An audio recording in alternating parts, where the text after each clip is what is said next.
All right, so you walk into an art supply store, Yeah. right? And it hits you. Watercolors, they're everywhere. So many choices. It could be a bit much.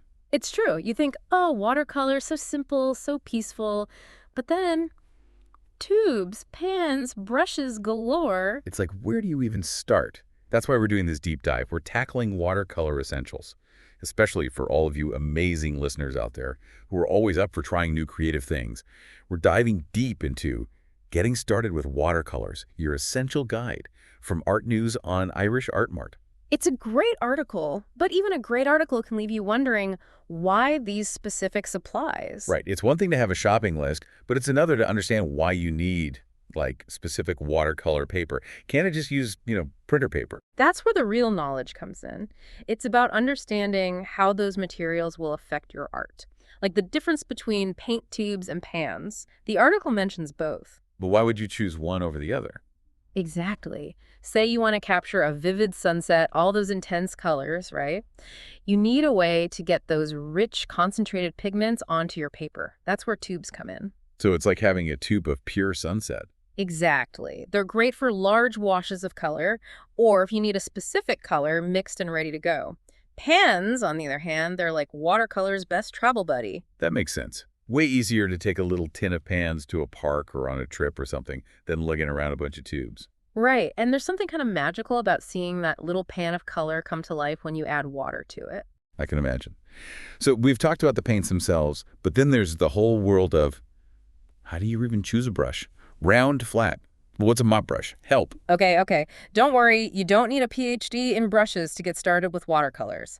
Think of it this way. Round brushes, those are your go-to, like your favorite pair of jeans, good for almost anything, details, washes, you name it. Okay, so if round brushes are my everyday jeans, what are flat brushes, like my going out outfit? I like that. Flat brushes are amazing when you need to lay down a nice, crisp edge. Like, imagine painting a building against the sky. You want that nice, clean line. That's where a flat brush would shine. Makes sense. And then we have the mop brush. Ah, yes, the mop brush. Think of it as the gentle giant of the brush world. Perfect for soaking up lots of color and laying down those smooth, expansive washes. So it's all about matching the brush to the effect you're after. I'm learning so much already.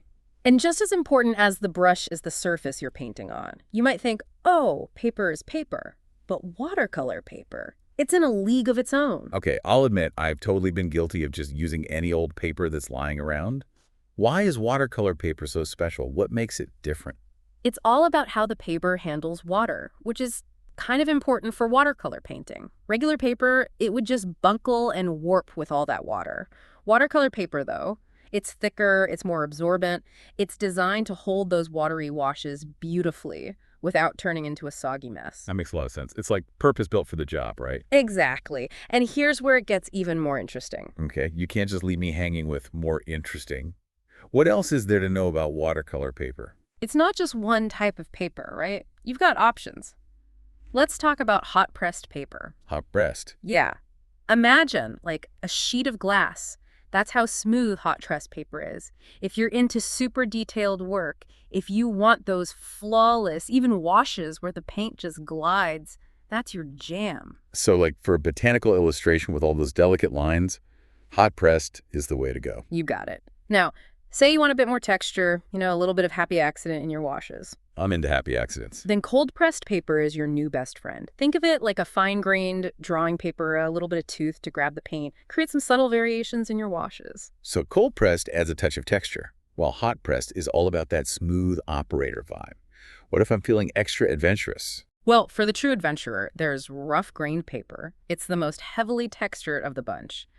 We're talking the paint really settles into all those nooks and crannies. Oh, that sounds so cool. You could get some amazing effects with that, like really textured landscapes. Exactly. It's all about letting the paper's character become part of the artwork. Okay, so we've covered the paints, the brushes, the paper. Mhm. What about palettes? Be honest, have you ever used a plate in a pinch? Yeah, Because I have. no judgment here. We've all been there. But having a dedicated palette, it really does make a difference. And it's not just about having a place to put your paint. It's about having a surface that actually works with the watercolor. exactly. Smoothness is key here.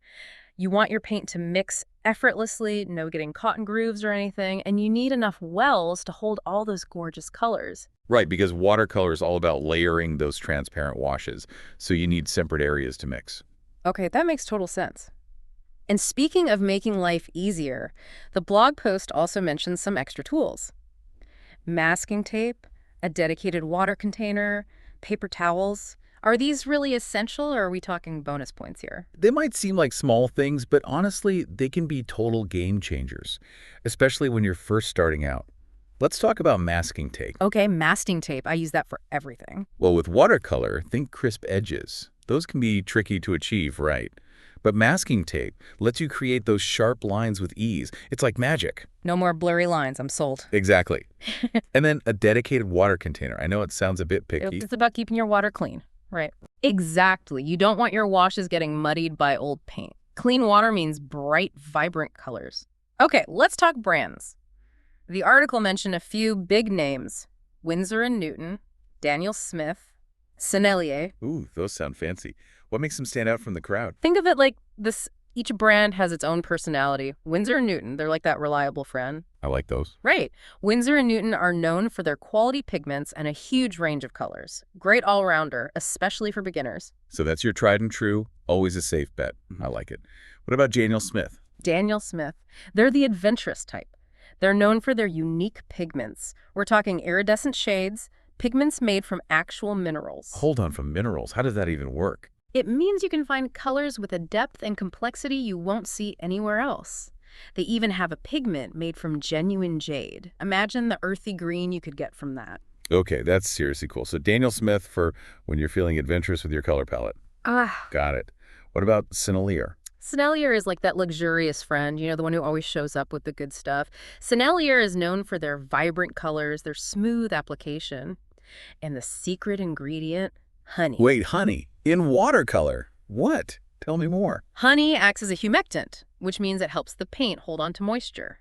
This makes for some seriously luminous, blendable colors, those gorgeous, flowing washes.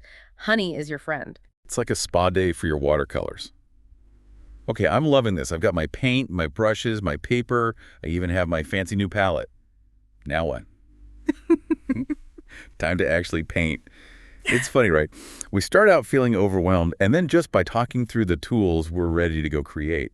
But knowing what to buy? That's only half the battle. The other half is knowing what to do with all that amazing stuff. Exactly. Luckily, getting started with watercolors, it gives us a nice little rundown of the essential techniques. Wet on dry, lifting and glazing. Watercolor verbs, it's all in the application. Okay, I like that. Watercolor verbs. But you got to break it down for me. What's the deal with each of these techniques? Let's start with wet on wet, which is pretty much what it sounds like. You're applying wet paint to a surface that's already wet. Okay, I can visualize that. What kind of effect does it give you?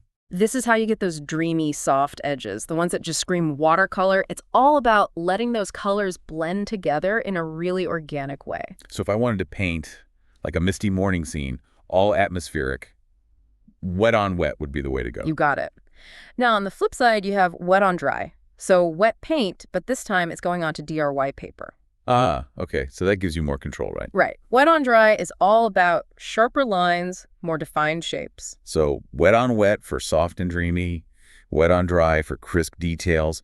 What about this lifting thing? It almost sounds like you're taking away color. That's exactly what you're doing. Lifting is a technique where you use a damp brush, maybe a paper towel, to lift some of the wet pigment back up off the paper. Oh, so it's like erasing, but way more subtle. Exactly. It gives you a lot of control. You can create highlights, soften edges, even fix those little happy accidents. We've all been there. Speaking of accidents, does the type of paper you're using make a difference when you're lifting? It totally does. Remember how we talked about hot press paper being super smooth? Well, that means the paint kind of sits on top of the surface, making it easier to lift. With cold pressed or rough grained, the paint settles deeper into the texture, so lifting can give you some really interesting, almost textured effects. Wow, so even fixing a mistake can be an artistic choice, depending on your paper. That's pretty cool. Okay, last technique, glazing. I hear artists talking about glazing all the time, but I'm never quite sure what they mean. Glazing is all about layering. You're building up thin, transparent washes of color, one on top of another. It creates this incredible depth and luminosity that you just can't get with a single layer of paint. Like a stained glass window, but with watercolor. Yes. Each layer of color interacts with the layers beneath it. It's all about building up that complexity, that richness. This deep dive has been amazing. I feel like I've learned so much, and I actually feel ready to, go out and actually TRY watercolor painting. That's what we love to hear. And remember, it's not about becoming an expert overnight. Just take that first step, play around with the tools and techniques, see what speaks to you. And maybe embrace a few happy little accidents along the way, right? Absolutely. They often lead to the most interesting results. So to everyone listening, don't be afraid to just dive in. Grab your brushes, pick a technique, and see what you can create. And remember, you don't have to limit yourself to just one technique. Try combining them, see what happens. We want to hear all about it. Share your creations with us. Until next time, happy painting.